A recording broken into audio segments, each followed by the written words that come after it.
మన జరిగిన శాసనసభ సమావేశాల్లోనే చాలా స్పష్టంగా మా పార్టీ విధానాన్ని మొత్తం రాష్ట్ర ప్రజల ముందు పెట్టడం జరిగింది.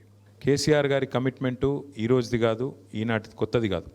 2004లో కృష్ణయ్య గారినే స్వయంగా తీసుకొని ప్రధానమంత్రి గారి దగ్గర పోయి డిసెంబర్ 17, 2004 ఆనాడు కేంద్ర కేబినెట్ మంత్రిగా జాతీయ బీసీ సంక్షేమ సంఘం అధ్యక్షుడిగా కృష్ణయ్య గారిని వారి బృందాన్ని మొత్తాన్ని తీసుకొని పోయి ఆ రోజు ప్రధానమంత్రి గారికి చెప్పిన విషయాలు 3 వారికి గుర్తుండాలి. 1, దేశంలో ఓబీసీ మంత్రిత్వ శాఖ పెట్టాలి. 2, జనాభాకు అనుగుణంగా రాష్ట్రాలకు రిజర్వేషన్లు పెంచుకునే వెసులుబాటు కల్పించాలి. 3వది, చట్టసభల్లో బీసీలకు రిజర్వేషన్లు కావాలి. ఈ 3 అంశాలను కూడా భారతదేశంలో నాకు తెలిసి కేసీఆర్ స్థాయిలో, క్యాబినెట్ స్థాయిలో మాట్లాడిన మొట్టమొదటి నాయకుడు కేసీఆర్ గారు, కేంద్ర క్యాబినెట్ మంత్రిగా. 2వది, సరే తెలంగాణ రాష్ట్రం ఏర్పడ్డ తర్వాత మా చిత్తశుద్ధిని మాటల్లో కాదు చేతల్లోనే చాటుకున్నాం.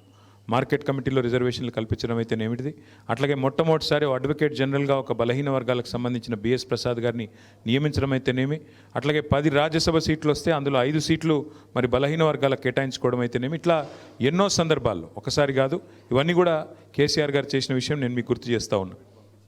అట్లాగే ఒకసారి కాదు, శాసనసభలో రెజల్యూషన్ ఈరోజు కొత్తగా కాంగ్రెస్ ప్రభుత్వం చేసింది ఏమీ లేదు. ఎందుకంటే శాసనసభలోనే 2 సార్లు తీర్మానం చేసి పంపించింది టీఆర్ఎస్ ప్రభుత్వం ఆనాడు. అట్లాగే 37% రిజర్వేషన్లు కల్పించాలని ప్రెసిడెంట్కు బిల్లు పంపించింది కూడా ఆనాడు. కానీ మేము వీళ్ళలాగా పబ్లిసిటీ చేసుకోలేదు, వీళ్ళలాగా మిద్దెలెక్కి అరుచుకోలేదు.